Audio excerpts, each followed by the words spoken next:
apakah bekerja di luar negeri itu gratis di Indonesia? Apakah mereka masyarakat ini bisa bekerja di semua negara atau negara-negara tertentu dengan syarat-syarat tertentu yang sudah ditetapkan? Oke. Apakah ada kanal lain misalnya bagi masyarakat yang ingin kerja di luar negeri untuk mencari lowongan kerja?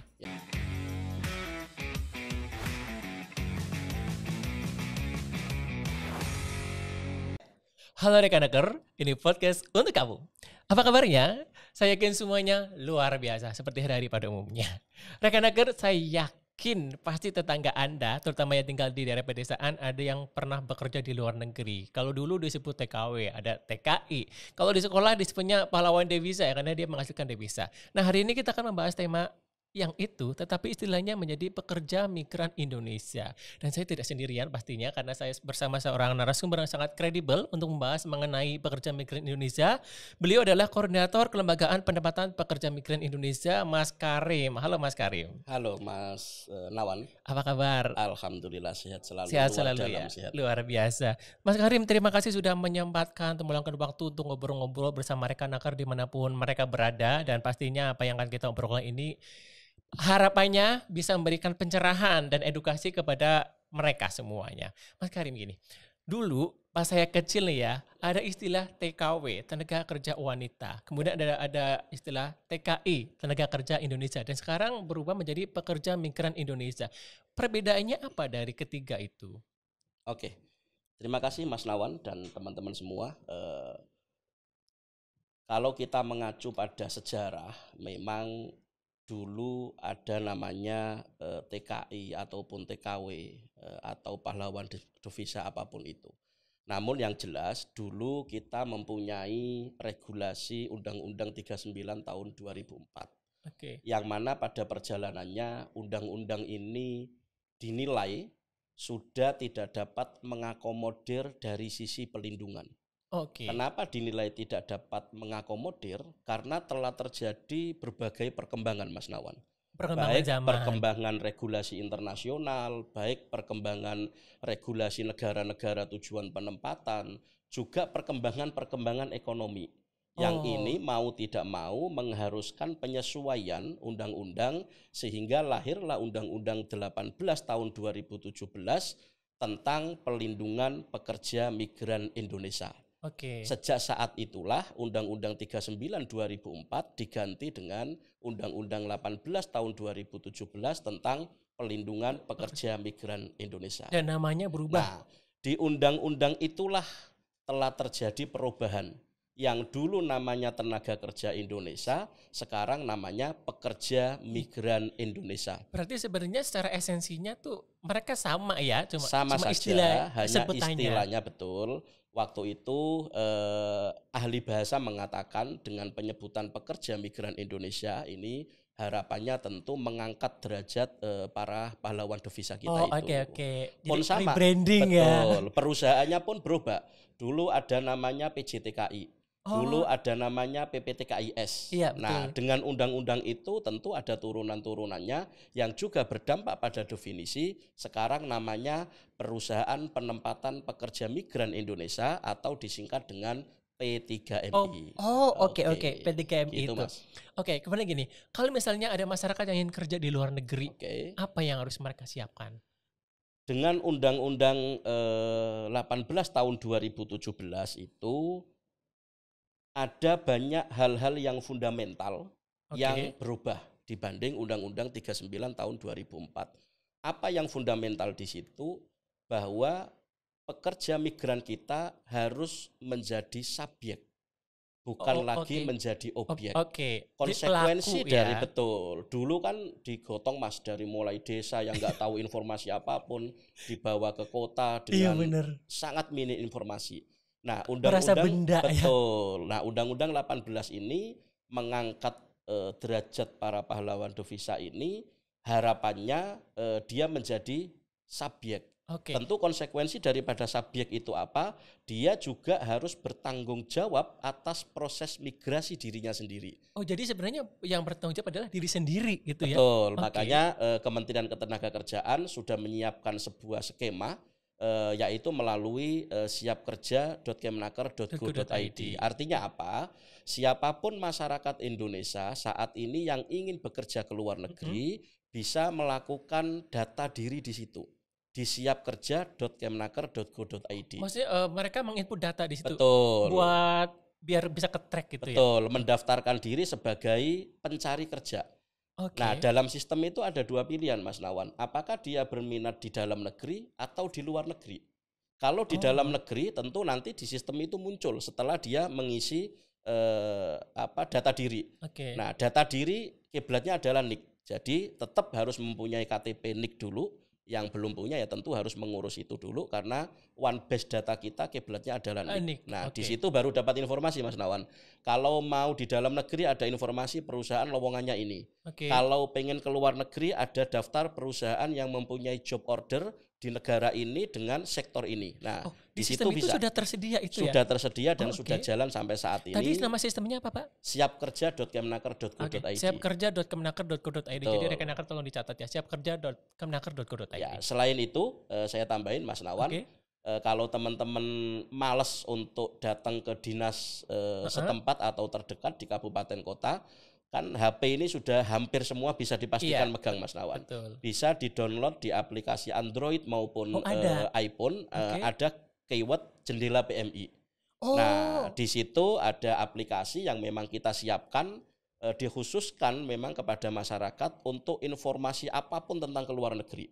Bagaimana cara saya ke luar negeri, apakah di dekat rumah saya ada perusahaan yang punya izin yang dekat di rumah saya, semua ada di situ. Kita rangkum dalam sebuah aplikasi yang sangat mudah bisa diakses. Namanya tadi Jendela PMI. Jendela PMI. Jadi rekan-rekan kalau misalnya Anda ingin bekerja di luar negeri untuk mengetahui informasi persiapannya apa seperti itu, silakan download supaya simple di Jendela PMI. Kemudian Pak, apa hak dan kewajiban bagi masyarakat atau bagi pekerja migran Indonesia? Ya, oke.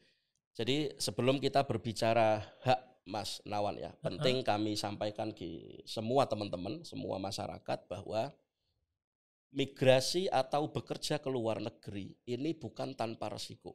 Betul. Kita bekerja di dalam negeri sendiri, semua ada resiko.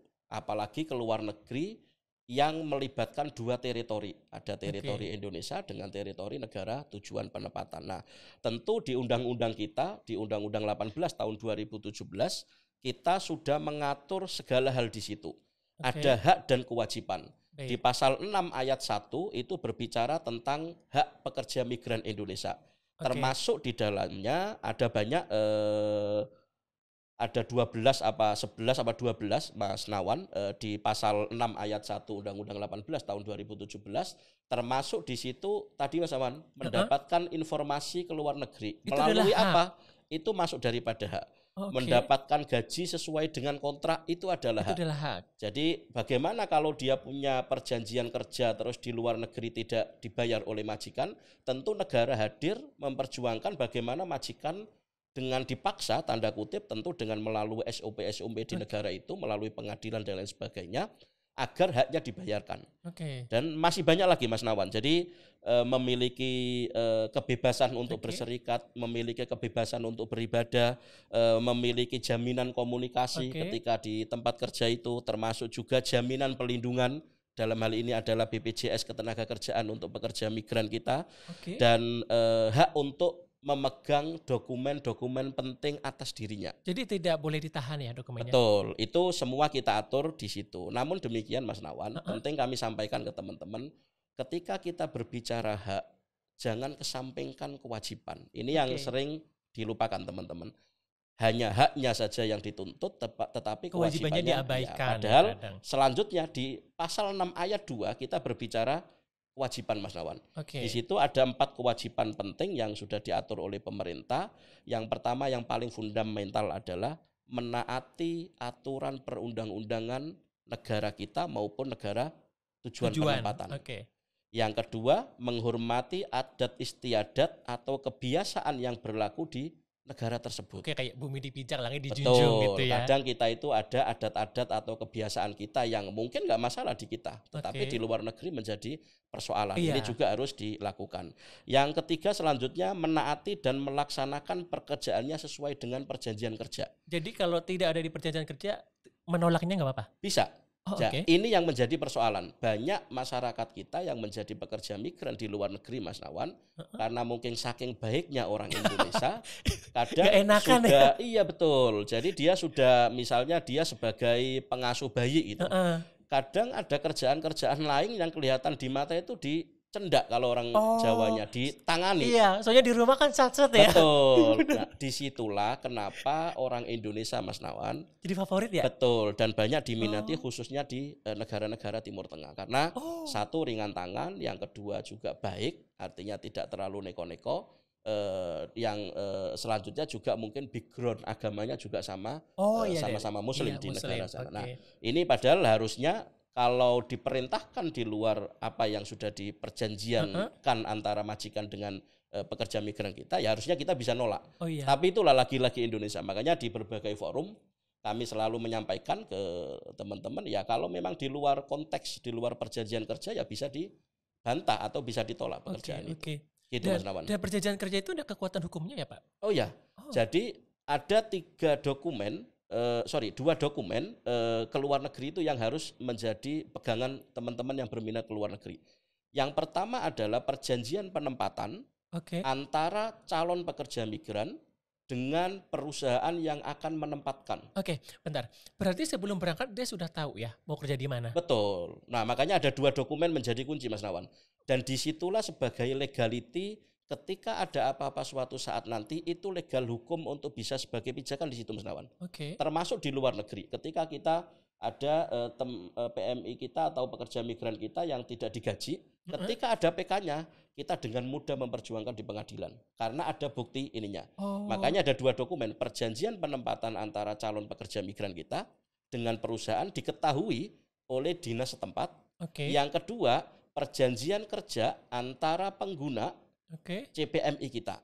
Nah, ini yang menjadi perjanjian akhir yang harus dipegang oleh teman-teman yang bekerja ke luar negeri, sehingga ada apa-apanya itu menjadi dasar andai-andai suatu saat ada masalah tentang ketenaga kerjaan. Terus ini, itu perjanjian kerjanya biasanya dibuatnya masih di Indonesia apa? Betul, dengan bahasa yang sudah diterjemahkan Indonesia. Berarti kalau misalnya ada kasus-kasus ini pekerja migran kok di sana ada penampungan gitu, misalnya belum mendapat, misalnya dia pekerja domestik ya, belum mendapat majikan, terus tinggal di penampungan, itu bisa diindikasikan non prosedural? Tidak sesederhana itu, Mas Nawan. Jadi kalau kita berbicara sistem penempatan satu kanal Saudi, ini mungkin agak sedikit nyambung yang tadi itu. Tetapi kalau berbicara yang umum seperti domestik ya, sektor domestik di Malaysia atau ini, kadang memang ada masa-masa tunggu di mana PMI kita ini belum dikirim atau belum ditempatkan di pengguna. Itu juga bagian dari proses sebenarnya. Iya, nah tinggal sejauh apa dia ditempatkan di situ. Bila memang melebihin dari 2-3 hari ya patut dicurigai. Tetapi kalau misalnya hanya sebentar sekian jam transit ya, gitu ya. Betul, kan ini jamnya juga nggak sama, Mas Nawan. Masa jam 1 pagi nyampe terus langsung. Nah, ini kadang ada kondisi-kondisi itu yang memang perlu dipahami oleh teman-teman pekerja migran kita. Justru yang kayak berbulan-bulan itu yang bermasalah ya. Betul, apalagi yang di Indonesia. Memang di sini bisa misalnya di penampungan Indonesia ada? Bisa. Jadi kalau kita berbicara undang-undang, Mas Nawan, Undang-Undang 39 itu dulu tidak melepaskan antara pelatihan dengan proses penempatan. Nah, ini juga menjadi pembeda yang fundamental antara Undang-Undang 39 2004 dengan Undang-Undang 18 2017. Di Undang-Undang 18 2017, proses penempatan itu bukan bagian di dalamnya proses pelatihan. Jadi proses pelatihan dipisahkan dengan proses penempatan. Kapan dihitung proses penempatan itu start? Saat CPMI itu terdaftar di dinas kabupaten kota setempat. Itu baru dinamakan CPMI. Atau calon pekerja migran Indonesia. Gitu, Mas Nawan. Kemudian gini, tadi kan saya kembali lagi terkait dengan siap kerja kemenaker.go.id. Tadi kan di situ memang harus mendaftarkan dan ada informasi-informasi termasuk ada jendela PMI. apakah ada kanal lain misalnya bagi masyarakat yang ingin kerja di luar negeri untuk mencari lowongan kerja? Ya. Terkait itu sebenarnya bisa dua yang dilakukan. Yang Oke. pertama memang mendatangi dinas tenaga kerja setempat. Itu yang memang Oh, paling oke. paling akurat ya, karena sejatinya sistem itu atau sistem siap kerja itu bisa diakses sampai pada titik dinas kabupaten kota yang membidangi ketenaga kerjaan, Mas Nawan. Oke. Jadi masing-masing kabupaten kota itu punya user. Oh, Jadi sistem ini sudah berjalan untuk memverifikasi calon pekerja migran itu adalah dinas kabupaten kota setempat. jadi yang verifikatornya ada di dinas? Betul. Jadi Oke. kalau melihat lowongan apa segala macam mereka juga bisa akses. Nah, tinggal Oh, masyarakat kita ini kan apakah mau datang ke dinas apa tidak. Kita juga sudah menyiapkan opsi itu, Mas Nawan. oke. Kalau malas datang ke dinas, silakan diakses di aplikasi tadi Jendela di jendela PMI PMI secara aplikasi dan di website siap kerja. Oke. siapkerja.kemnaker.go.id. Tentu dengan mendaftar sebagai pencari Mencari kerja di kerja. situ. Oke. Betul. Jadi saya simpulkan ini. Untuk orang-orang yang misalnya di pedesaan, karena biasanya yang ke Betul. luar negeri, yang di domestik ini di pedesaan, Betul. mereka tuh bisa mendatangi dinas terdekat ya, dinas Bisa, tenaga kerja ya. bisa. Sesimpel itu sebenarnya Sesimpel ya. itu. Cuman sejauh apakah keseriusan masyarakat kita untuk mengerti tentang migrasi itu yang sampai saat ini menjadi persoalan. Oke, kemudian gini, ketika ada masyarakat nih yang mereka ingin tuh kerja ke luar negeri, Ya, tetapi dia merasa kayak dia tidak memiliki skill yang mumpuni atau ya, dia ragu-ragu akhirnya. Apakah ada tindakan dilakukan oleh pemerintah atau untuk ya. perusahaan penempatan pekerja migran ini? Oke. Berbicara Undang-Undang 18 2017, Mas Nawan, di situ sudah diatur dengan jelas mulai dari pasal 39 kewajiban pusat pemerintah pusat 40 provinsi 41 Oke. kabupaten kota 42 pemerintah desa. Oh, Artinya apa? sampai desa ya? Betul. Oke. Undang-Undang 18 ini memang undang-undang yang sangat idealis, bahkan saking idealismenya punya konsekuensi tidak bisa jalan karena semua piranti yang diatur itu harus gerak, harus jalan. Oh, oke. Yang mana saat ini banyak daerah yang belum bisa maksimal. Nah, kalau Oke. berbicara tadi, sejatinya semua sudah punya peran. Termasuk tadi yang disinggung Mas Nawan, misalnya bagaimana kalau ada masyarakat yang belum punya skill, Heeh. tetapi dia ingin ke luar negeri, ya tentu harus mengukur diri dulu. Iya. Kalau misalnya saya berminat untuk menjadi pembantu rumah tangga, dengan saya lulusan hanya mungkin SD, mohon Heeh. maaf misalnya, Heeh. atau SMP ke bawah, ya tentu harus mengukur diri. Berarti saya harus mengupgrade diri kita, Oke. skill saya, datanglah ke tempat pelatihan yang memang punya izin dan bisa menerbitkan sertifikat untuk sektor domestik. Oke, bentar. Oke, Berarti sertifikat ini nantinya akan menjadi syarat. betul. Oke. Jadi kalau kita berbicara di pasal 13 itu salah satunya adalah syarat untuk ke luar negeri itu dia mempunyai sertifikat kompetensi, Mas Nawan. Itu syarat wajib ya? Betul. Oke, oke. Ada di pasal 13 sudah kita atur. Jadi harapan pemerintah ini, Mas Nawan, Oke. Anda mau ke luar negeri, posisikan diri dulu. Oke. Apakah skill Anda mumpuni atau tidak? Kalau nggak mumpuni, diasah dulu. Di mana? Ya di dinas setempat, bila memang ada. Yang itu dinas mempunyai tugas di situ untuk memfasilitasi pelatihan sebelum ke luar negeri. Oke. Itu, Mas Nawan. Oke, gini. Kemudian gini, berbicara mengenai pekerja migran Indonesia, apakah mereka, masyarakat ini bisa bekerja di semua negara atau Oke. negara-negara tertentu dengan syarat-syarat tertentu yang sudah ditetapkan? Oke. Kalau Mas Nawan kita berbicara di regulasi ya, karena kita ini birokrasi, tentu segala gerak, segala keputusan harus mengacu pada sebuah regulasi. Regulasi. Oke. Di pasal 49 Undang-Undang 18 2017 itu kita sudah mengatur siapa saja sih pelaksana penempatan. Oke. Nah, termasuk di undang-undang itu juga sudah diatur sejatinya di negara mana saja yang kita boleh melakukan penempatan. Oke. Ada 3 elemen yang kita atur. Ke negara mana saja? Ke negara yang mempunyai kerjasama dengan pemerintah Indonesia. Oke. Yang kedua, ke negara yang mempunyai undang-undang tentang warga negara asing atau tenaga kerja asing di negara tersebut. Oke. Dan yang terakhir, mempunyai jaminan sosial untuk tenaga kerja asing. Itu memang tujuannya pelindungan ya? Betul. Nah, artinya apa? Kita di Undang-Undang 18 2017 sudah mengatur ketiga negara inilah boleh melakukan penempatan selama ada JO atau ada permintaan. Misal di satu negara dia sudah mempunyai MOU dengan Indonesia. Tapi kalau tidak ada permintaan ya nggak bisa proses, Mas Nawan.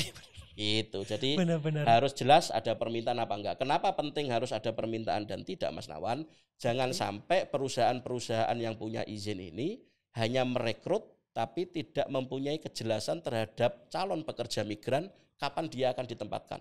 Oh iya benar juga. Tapi kalau dia sudah punya bukti job order yang diverifikasi oleh perwakilan di seluruh negara kita, paling tidak dia punya bukti bahwa saya ada permintaan di negara A 10 orang dengan sektor ini.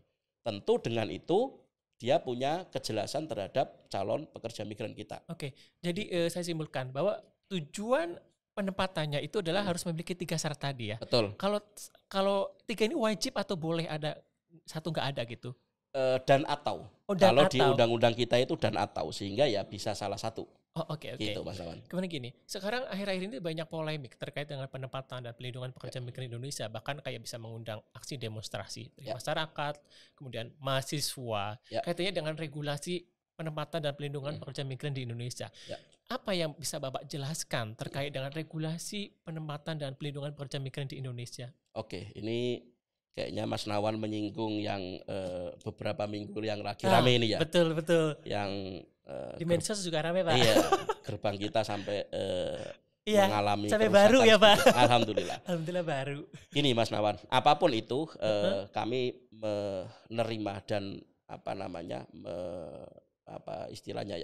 mengapresiasi lah atau menghargai apapun sikap dari masyarakat maupun mahasiswa maupun elemen apapun. Itu tidak penting elemen manapun, tetapi paling tidak dengan kondisi itu kita ini bisa dikontrol, Mas Nawan. Jadi ada banyak hal sejatinya yang harus dipahami betul sebelum kita berbicara migrasi.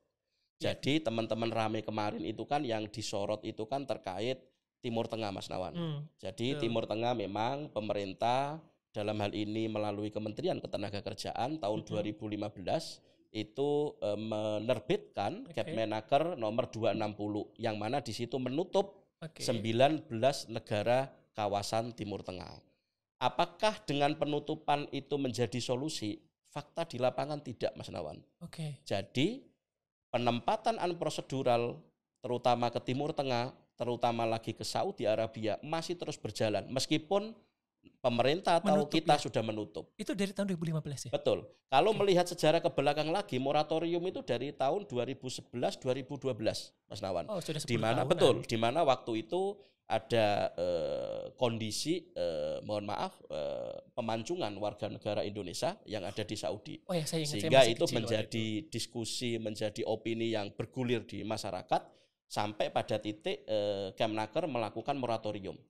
Karena tidak mempan, akhirnya 2015 Kepmenaker diterbitkan 260 tahun 2015 menutup ke 19 negara Timur Tengah. Nah, makanya demo-demo kemarin itu itu yang 260 itu khusus Timur Tengah ya? Betul. Dan khusus untuk pengguna sektor perseorangan.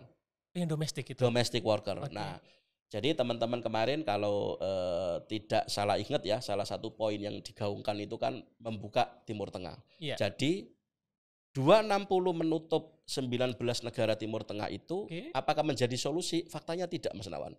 Karena oknum-oknum juga saudara-saudara kita di Indonesia yang nggak mau tanggung jawab ini dengan canggihnya juga mencari skema-skema. Sehingga mencari celah betul, untuk menempatkan ke Saudi, visanya tidak lagi diterbitkan di Indonesia, Mas Nawan. Tapi dia berangkat ke Malaysia dulu, mungkin sehari 2 hari nginep, nanti berangkat lagi ke negara salah satu Timur Tengah, baru di situ dia ditempelin visa untuk masuk Saudi dengan menggunakan visa ziarah.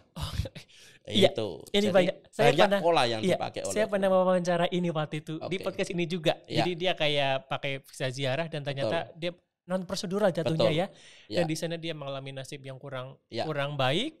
Hanya dia minta tolong pemerintah untuk memulangkan. Jadi prinsipnya kembali ke pasal 13 Undang-Undang 18 2017 Mas Nawan. Kerja ke luar negeri itu wajib menggunakan visa kerja. Itu udah Bagaimana wajib. kalau tidak visa kerja? Konsekuensinya ketika ada masalah di negara tujuan penempatan, pemerintah tidak bisa maksimal memperjuangkan haknya. Termasuk saat ini di shelter kita, baik di Riyadh maupun di Jeddah, itu banyak bahkan didominasi teman-teman yang berangkatnya melalui visa ziarah. Ini yang menjadi persoalan Mas Naman. Kenapa? Karena kalau visa ziarah terus dia nggak digaji misalnya setahun, terus mau kita tuntut untuk gaji, kita kesusahan secara legaliti hukum. Karena kita dibalikkan betul loh. Anda menyalahgunakan visa Anda, visa ziarah kok kerja, amsyong lah. Tidak bisa memperjuangkan. Makanya kami selalu di berbagai pertemuan, kepala desa, dinas, kalau ada warga yang berangkat dan intip di situ, bahkan kita kasih contoh, visa ziarah itu begini bentuknya, kita kasih contoh, pastikan jangan berangkat. Memang visanya berbeda ya Pak? Berbeda. Memang ada tulisannya Mas Nawan. Saudi sendiri itu ada sekitar 14 atau 15 jenis visa yang diterbitkan oleh pemerintah Saudi. Pun sama, di kita pun sama, banyak jenis visa. Ada visa turis, visa kunjung, visa banyak lah. Hampir semua negara memang mempunyai jenis-jenis visa itu. Dan salah satu visa yang selama ini dipakai oleh teman-teman unprocedural itu memakai visa ziarah itu. Mungkin karena paling mudah. Satu paling mudah, tetapi jangan salah, sangat rentan masalah. Jadi visa ziarah itu mungkin satu sisi saat ini niat besok berangkat bisa. Tapi siapa yang menjamin pelindungannya? Siapa yang menjamin ketika ada masalah hak hukumnya bisa dipenuhi? Ini yang menjadi persoalan bersama Mas. Kemudian gini Pak, kaitannya dengan soal SPSK yang Arab Saudi yang Kepmen 291. Jadi tadi saya menyambung tadi belum selesai Mas Nawan. Jadi yang banyak dipikirkan teman-teman itu Timur Tengah buka.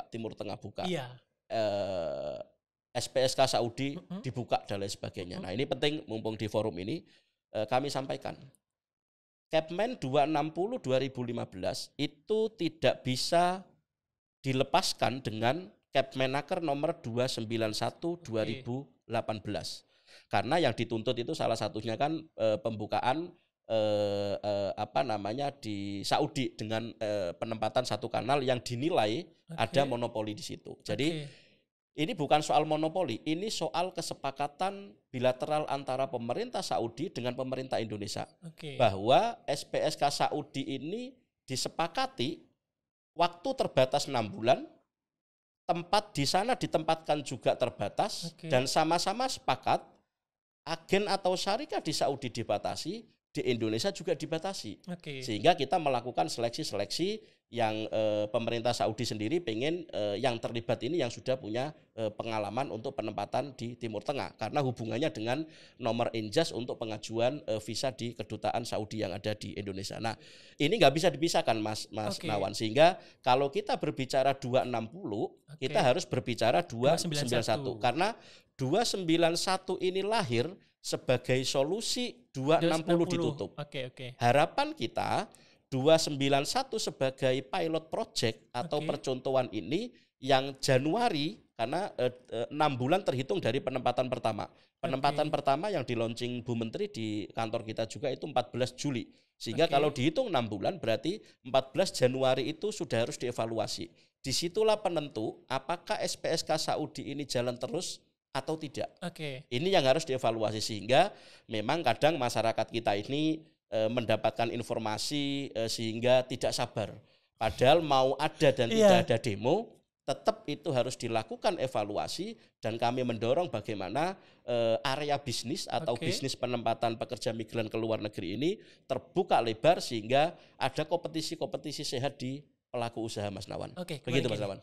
Banyaknya permintaan atau masyarakat yang mendaftar untuk bekerja di luar negeri, bahkan mereka menggunakan visa ziarah gitu. Artinya kan ada sesuatu yang sepertinya mudah gitu. Pertanyaannya, apakah bekerja di luar negeri itu gratis? Berbicara gratis dan tidak, tentu harus kita breakdown Mas Nawan.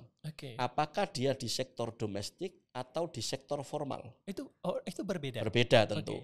Kalau berbicara sektor domestik, pembantu rumah tangga perseorangan di Arab Saudi misalnya, berbicara domestik di Malaysia misalnya, itu free. Free. Karena jadi ini mereka tidak diminta biaya apapun. Ya, karena semua proses yang diperlukan itu sudah ditanggung oleh pengguna. Oh. Tapi berbeda ketika Mas Nawan berbicara sektor formal di Taiwan misalnya, di pabrik misalnya, sektor formal lagi di Korea Selatan misalnya, di sektor welder misalnya, di perusahaan-perusahaan besar di Hyundai dan lain sebagainya. Tentu ada konsekuensi materi di situ yang harus dipenuhi. Nah, karena memang pola di negara sana juga begitu, Mas Wan. Apakah itu berlaku hanya untuk Indonesia? Tidak. Semua negara pengirim memang begitu SOP-nya, begitu SOP-nya. Aturan mainnya. Nah, makanya kalau tadi Mas Nawan bilang, memang di undang-undang kita disampaikan bahwa pekerja migran Indonesia tidak dapat dibebankan biaya. Nah, ini perlu saya sampaikan. Apakah terus berarti di situ gratis? Tidak, ternyata ya. Bentar dulu. Terlalu gugup saya ya. Kembali tadi, sektor apa dulu? Nah, di pasal 72 di Undang-Undang 18 2017 Mas Awan disebutkan dilarang membebani biaya yang sudah ditanggung oleh pengguna. Pertanyaannya, bagaimana komponen yang tidak ditanggung oleh pengguna? Siapa yang bayar itu? Harusnya ya pelaku atau calon pekerja migran Indonesia itu sendiri. Nah, ini yang menjadi debatable di masyarakat karena selalu bilang bekerja keluar negeri zero cost. Nah, kita jangan terjebak pada penggunaan zero cost. Sekarang saya nanya Mas Nawan, zero cost dalam pikiran Mas Nawan apa? Gratis atau tis? Gratis tis. Karena kita memakai kalimat zero cost. Iya. Yang tepat adalah kita tidak boleh membebankan biaya kepada calon pekerja migran Indonesia yang sudah ditanggung oleh pengguna. Jadi di situ jelas komponen apa saja yang ditanggung, komponen apa saja yang tidak ditanggung. Nah, ini yang harus disampaikan ke masyarakat, Mas Nawan, karena semua hampir terutama di masyarakat yang susah untuk mendapatkan informasi. Nah, ini dianggapnya begitu. Gratis sehingga bahkan kalau ngomong ke luar negeri, Mas Nawan, ada uang fee, Mas Nawan. Misalnya saya berminat untuk menjadi PLRT di Arab Saudi.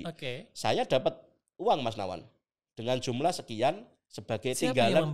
Yang memberikan adalah perusahaan. Karena memang itu ada uang itu untuk tinggalan, uang fee namanya. Nah, itulah yang selama ini dimainkan oleh calo, oleh sponsor di lapangan. Ini pertanyaan terakhir, Pak. Apa yang dapat Bapak sampaikan sebagai perwakilan pemerintah terhadap calon pekerja migran di Indonesia yang akan bekerja di luar negeri? Satu hal, Mas Nawan, bahwa pemerintah ini tidak boleh melarang, tidak boleh memobilisasi, juga tidak boleh membiarkan orang menginginkan haknya. Dalam hal ini adalah bekerja. Baik di dalam negeri maupun di luar negeri. Pemerintah hanya hadir untuk bagaimana memfasilitasi kerja luar negeri ini secara aman dari segala aspek. Baik aspek dirinya sebagai calon pekerja migran, aspek keluarganya, maupun sekembali sampai ke daerah asalnya, Mas Nawan. Semuanya dilindungi ya? Betul. Oke, Mas Karim, terima kasih informasinya. Dan rekan-rekan, sebenarnya bekerja di luar negeri ini adalah hak setiap warga negara. Akan tetapi berangkatlah secara prosedural. Dan jangan lupa untuk memfollow semua media sosial Kemenaker yang saya taruh di bawah ini untuk informasi ketenagakerjaan secara up to date. Akhirnya saya nama Sumardiono. Dan rekan saya Mas Karim, pamit undur diri. Sampai jumpa di episode selanjutnya. Bye!